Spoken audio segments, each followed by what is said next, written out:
We are one in the Spirit, we are one in the Lord. We are one in the Spirit, we are one in the Lord. And we pray that all unity may one day be restored, and they'll know we are Christians by our love, yes, they'll know we are Christians by our love. Apa yang akan Anda lakukan jika Anda diminta untuk merancang sebuah ibadah, namun Anda tidak dapat menemukan nyanyian yang sesuai dengan tema ibadah tersebut? Bagi Peter Scholz, jawabannya sudah jelas, ciptakan nyanyian baru. Dan itulah yang tepatnya terjadi dengan Injil dalam melodi kali ini, yang akan mengupas sebuah nyanyian berjudul Dalam Roh Yesus Kristus, yang terdapat dalam buku Nyanyikanlah Kidung Baru atau NKB nomor 191. Peter Scholz atau lebih lengkapnya Frater Peter Raymond Scholz adalah seorang imam Katolik yang kemudian menjadi konsultan manajemen bisnis dan penulis buku. Pada tahun 1966 ketika ia sedang melayani di paroki St. Brendan di Chicago bagian selatan, ia tidak dapat menemukan nyanyian yang tepat untuk mengiringi serangkaian kegiatan ekumenis dan antar ras, di mana paduan suara anak muda yang dipimpinnya akan menyanyi. Kemudian dalam waktu kurang dari 1 hari, ia mengubah sebuah nyanyian berjudul They'll Know We Are Christians by Our Love, yang di kemudian hari akan menjadi sangat terkenal. Peter mendapat inspirasi untuk menulis nyanyian ini dari sebuah ayat Alkitab dalam Injil Yohanes pasal 13 ayat 35 yang berbunyi, "Dengan demikian semua orang akan tahu bahwa kamu adalah murid-muridku jikalau kamu saling mengasihi." Ini adalah bagian dari perintah baru yang diberikan oleh Yesus kepada murid-muridnya menjelang penyalipan, kematian, kebangkitan, dan kenaikannya ke surga. Waktu itu Yesus membasuh kaki murid-muridnya, memberikan teladan tindakan pelayanan yang harus dilakukan juga oleh murid-muridnya kelak.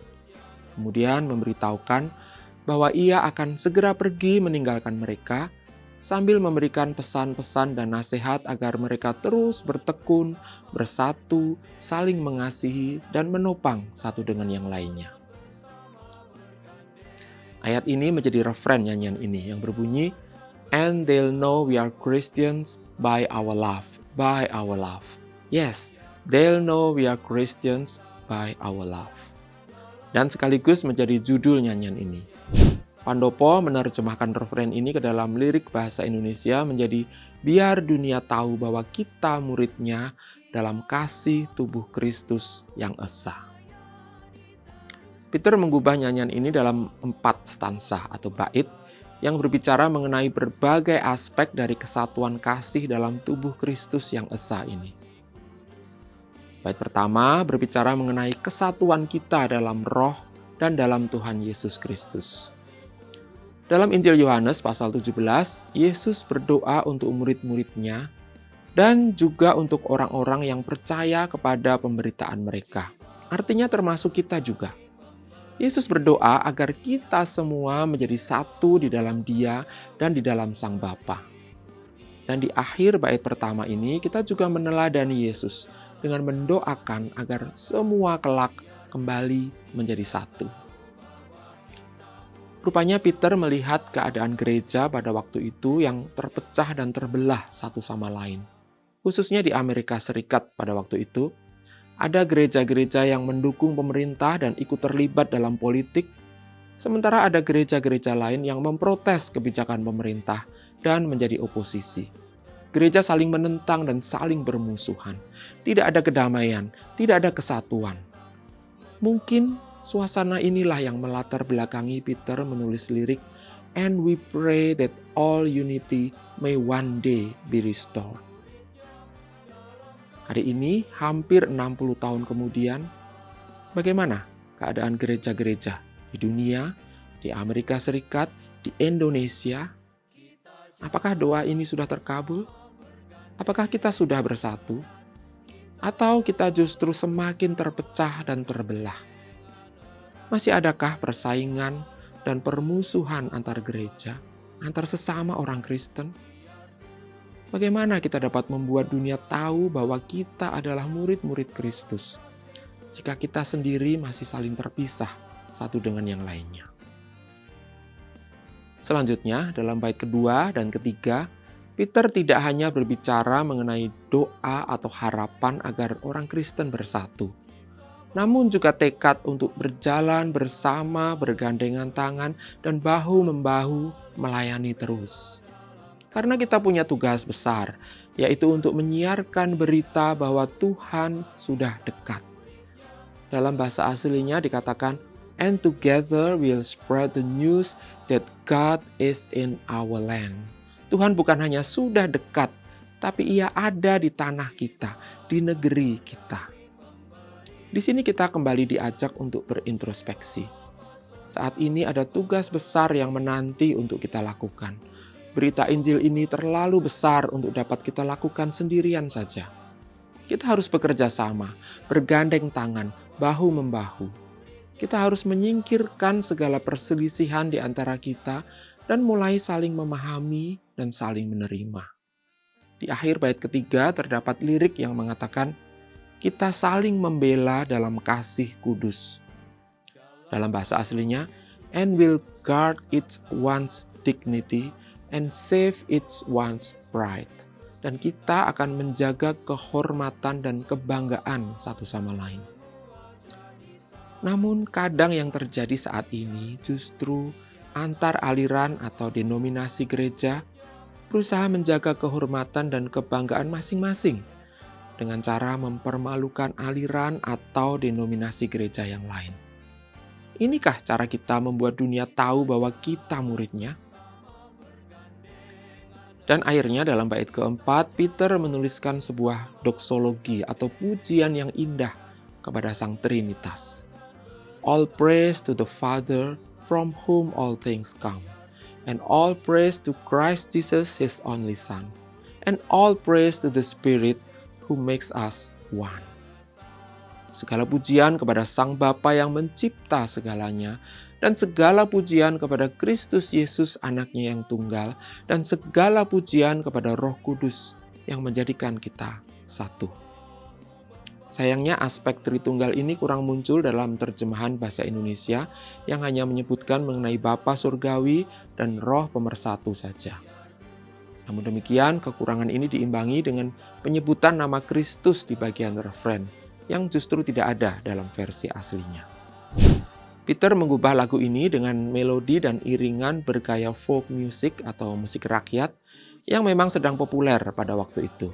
Pada dekade 60-an, dunia, khususnya Amerika Serikat, sedang mengalami perubahan sosial dan budaya yang besar.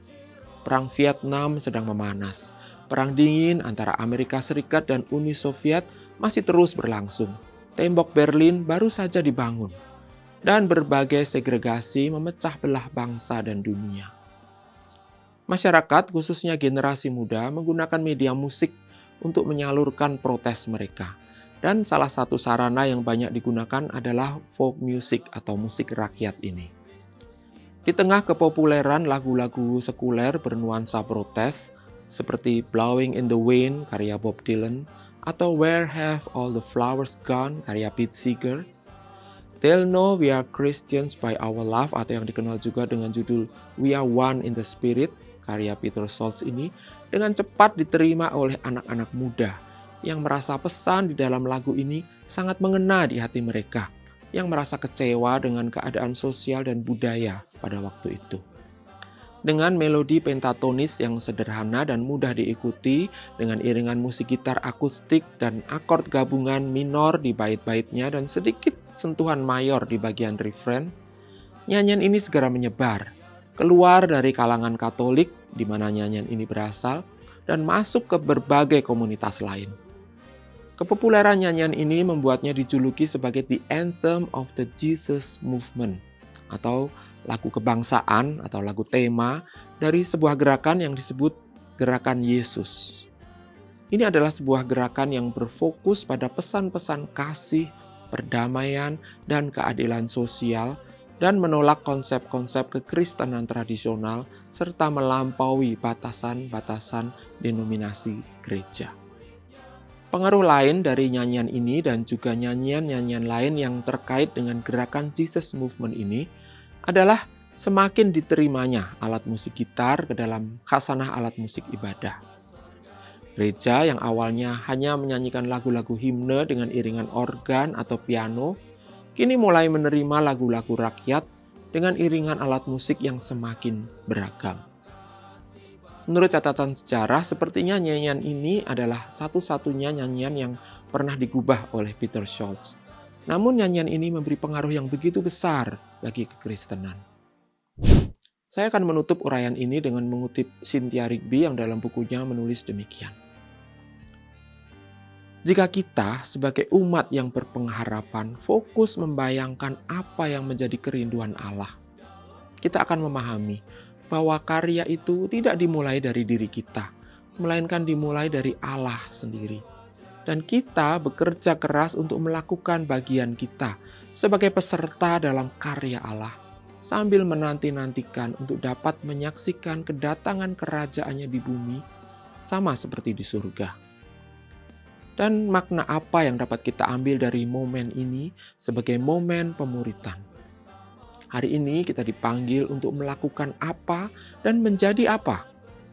Karena saat ini, hari ini, Sang Mesias memanggil kita untuk bergabung dengannya dalam menggunakan kekuasaan dengan cara yang berbeda. Untuk berharap mengatasi segala harapan, untuk tidak menahan apapun demi mereka yang dikasihi Allah. Dan apakah kita akan bergabung dalam apa yang sedang direncanakan oleh Allah? Atau kita justru hanya akan menjadi penghalang?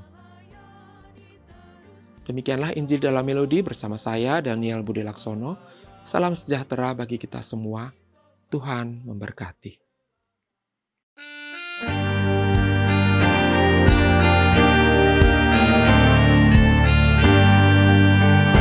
Dalam Roh Yesus Kristus kita satu tetap. Dalam Roh Yesus Kristus kita satu tetap. Mendoakan semua jadi satu kelak. Biar dunia tahu bahwa kita muridnya. Dalam kasih tubuh Kristus yang esa.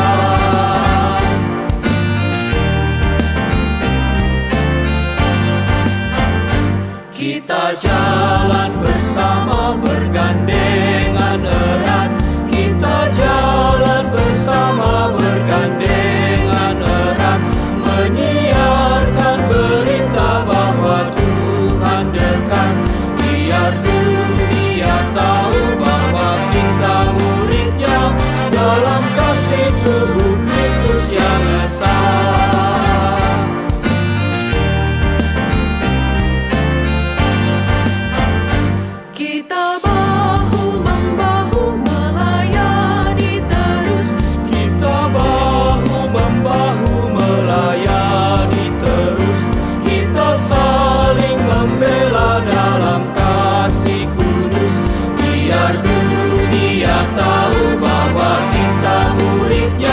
Dalam kasih tubuh Kristus yang esa.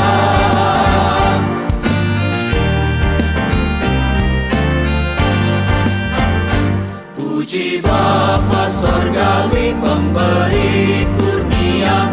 Puji Bapa Sorgawi pemberi kurnia. Puji Roh pemersatu dalam kasih Bapa. Biar dunia tahu bahwa kita muridnya. Dalam kasih tubuh Kristus yang esa.